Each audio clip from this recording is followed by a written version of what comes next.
Good morning. It's Wednesday, March 3rd.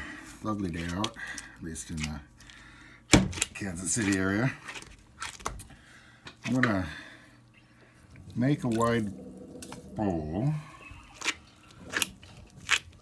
while I try to talk about something. Let's see how this works.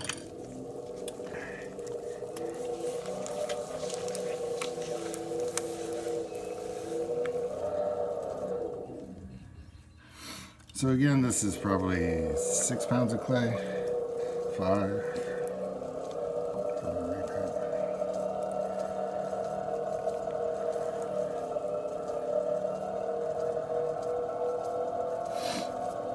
So the thing I want to talk about is, again, one of those essays from my dusty old blog. And it's called The Tripwires of Success. And the basic principle is, you're going along, you think you're doing a good job. In fact, you are doing a good job.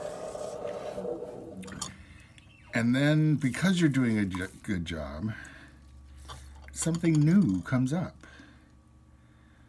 Okay, so the classic, of course, is that you're a good ceramic student. And you're good at making pots. Okay, and suddenly you're making, dozens and dozens of pots. Back when you started, you were stressing out over making 5 or 6, but now it's no big deal to make several dozen over a weekend or whatever. And now you've got to figure out what to do with all those pots. And so suddenly you go from I'm just trying to figure out pots to I also have to figure out how to sell pots. And because you're starting out, you need to start, sort of low key. So you're trying to figure out where the local art fairs are, or maybe you do one with your school's ceramics club, or whatever. But because you're being a good potter, you suddenly have this added body of knowledge you have to acquire, which is how to go to a fair and do all those fair things. Okay, so that works out. And then you want to do better fairs. Well, okay, so the better fairs, many of them require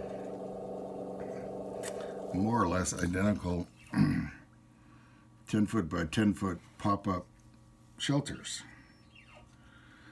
And, I've seen some places where the school would have them to check out to students or to rent to students.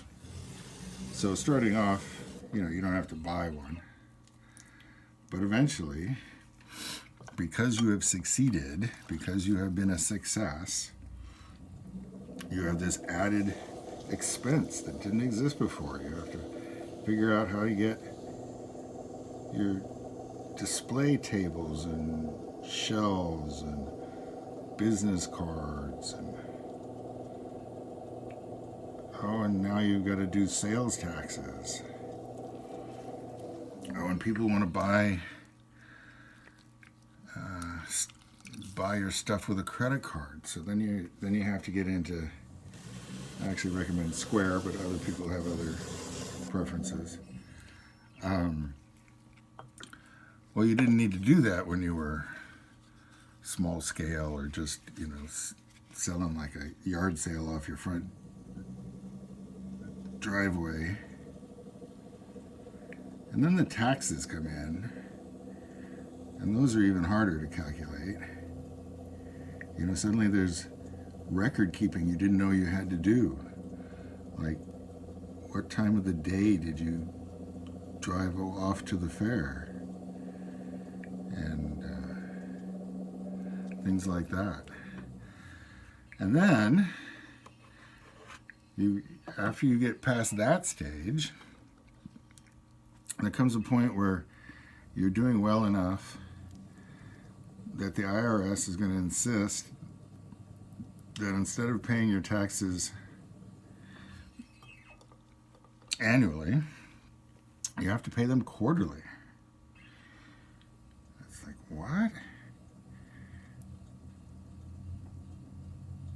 And certainly, there's a point where it feels like you're going to need a pro to do your taxes, unless you're particularly good at that, or your spouse is good at that. So at every level of doing better, it feels like the universe is making it harder because they're adding some new complexity to it that didn't exist or didn't apply to you when you were starting out. And some of that is just, it's not worth the world's notice when you're starting out and doing small scale. But some of it is also a kindness in that, until you're strong enough, the world doesn't bother you.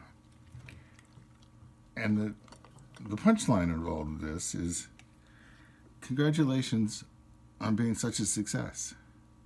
That's the only way to get through this, is to say, this is annoying, but it exists because I'm doing better. Have a good day.